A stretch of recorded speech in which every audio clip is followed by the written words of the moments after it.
أنا مكانك يا عفيف محمد تاج أحمد علي عبد الله كلام Mhm. لونك يا ولو لا دويتين دلالي Mhm. دويتي دلالي غساني قدينك يا مقالا كميسيتي كان تياممو بربادو فدوس غا عفيف منان جچو كان يروبا يونيدا Mhm. ياو غارا وانو ما بيكتي وانو ناني دبدو كانرا صح. namni takka lama itti fayyadamuun malee dheetuma malee نعم. akka namni baay'ee hafarsuusanis qaariyaa sheekaa ta'esii miti. Garuu namni hundinuu muuxannoo ofii ni qaba.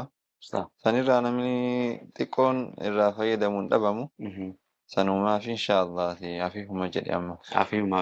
Tole namni haadhaaf abbaa dura eega jechuun abbaa himte harmeen teetoo kan afiif deette yookaan dhale eenyu jedhamti inshaallah. Haadha kiyya immoo Haliimaa Yuusuf Mhm. Muddassir Habiib jedhamti. Maashaallah. Akkasii inshaallah. Haadhaaf abbaan keetis warruma walloo warruma daagooti moo naannoo adda addaatii walitti Akki dhufan? lammanuu naannoma tokko Mhm. warruma dawweeti lamaanuu. Allahu akbar. Akkas inshaallah. Tole yeroo namni dhalatu maatii keessa argamu yaani hangafataa, quxxusutaa, Doktor Afiif isa hangafaati moo isa jiddu galeessaati moo isa quxxusuuti?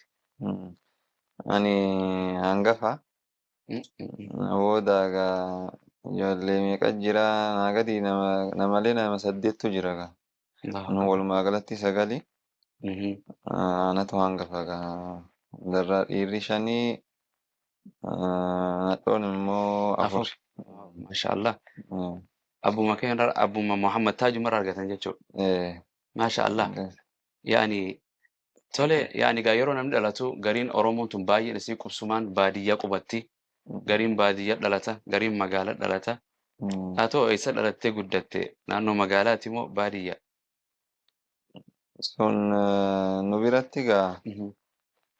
an akkuma amma sin jedhe kana mucaa jammariiti. Mhm.